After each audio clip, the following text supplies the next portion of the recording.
Hey everyone, Eric Craig here with CraigCat, and today I'm going to go over the boat like if you picked it up from us directly.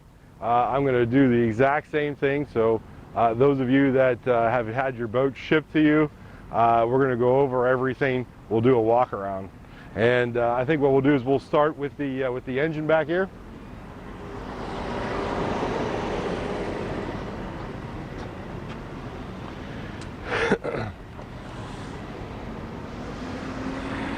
You do have a tilt switch on the engine itself.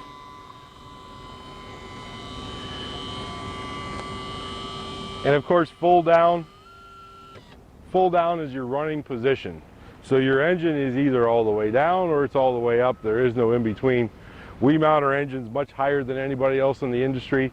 So therefore your power and your thrust is at the top of the water, unlike a lot of other small boats where it's fairly deep. Especially at idle position.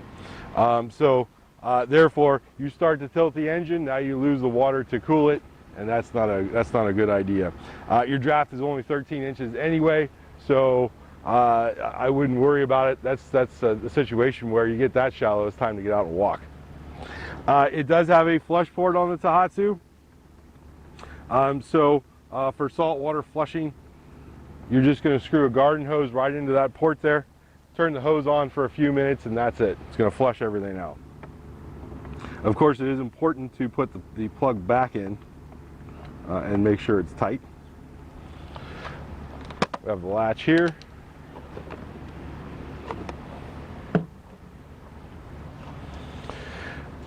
Basically everything in yellow. That's why they colored it yellow is a user item. You've got a fuse box here with one fuse. One being used and one spare. Of course, you get your oil filter here. It does have a fuel filter / water separator.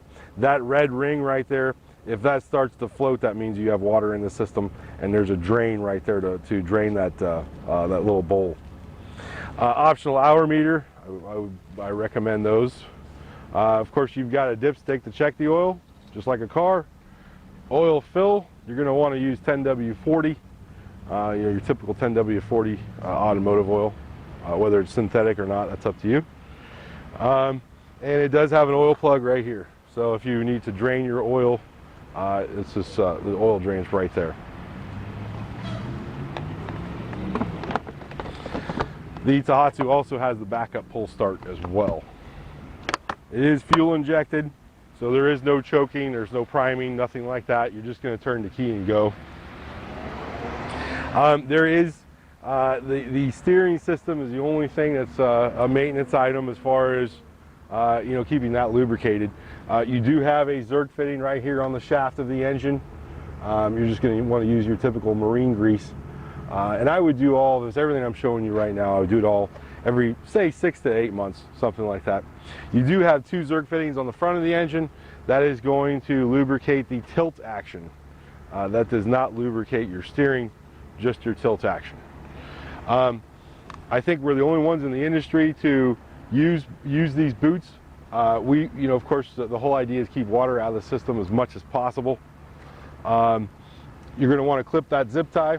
That allows the boot to slide over and expose the steering shaft, which you're looking at the end of it here.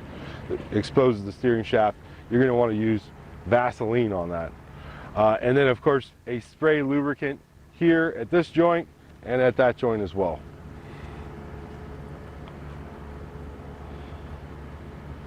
The only other spot is up front here, and of course that's why we gave you a little plastic syringe. There is an 1/8-inch hole. You can barely see it, I'm sure. 1/8-inch hole right there, and you're just going to fill that syringe about halfway up and inject the box. So that's it's as easy as that. Something that is new for us. We do have an accessory switch on the battery box. So right now, of course, we have full engine function, but you won't have any power to your stereo, your lights, or your GPS if you got the optional Lowrance unit. So you just flip it up, and of course it lights red and it tells you that you now have power. I've got this on here. This is just for trailering purposes is all this bungee cord is for. First switch here is going to be your navigation lights, your position light up top. Second one in, your docking lights. Third one in is your deck light. Now, of course, if you got the exclusive package, when you turn that accessory switch on, all of your switches are going to light up. The blues are your lights. The red, of course, this one's got the red aircraft cover on it.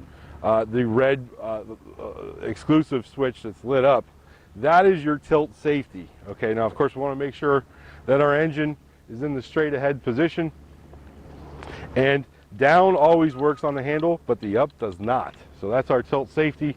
You're gonna hit the switch and hit the up button at the same time. It's gonna bring the motor up.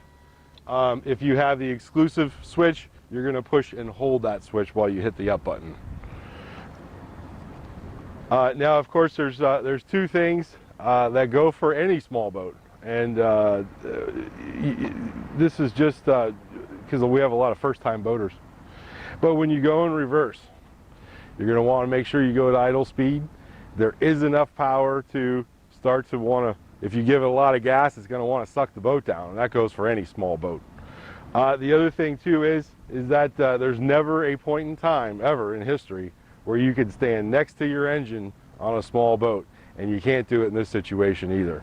So basically you want to stay from the storage compartment forward. You can practically do anything up here, and nothing's going to happen. Any questions, of course, give us a call. The owner's manual does cover basically everything that we went over with today in this video. I would like to, there was one other thing, and that is the position of the boat on the trailer. So back here you've got your skid plate, and basically this skid plate, now we're hanging back about 2 inches there, but this should be basically even with that rear bunk, and that's going to give you the right balance on the trailer, and it's also going to make trailering much easier. I didn't tell you about the gas. You're just going to want to use regular old 87 pump gas. Nothing special. And then of course we're going to, for trailering purposes, we have the engine support bar, which is self-explanatory. When you're already going to have it in place, but that's going to cradle the engine from here with a quick release pin down to the bracket on the trailer frame. Just to keep the engine from bouncing. Like I said, any questions, give us a call. And I appreciate you buying a CraigCat, and have fun out there.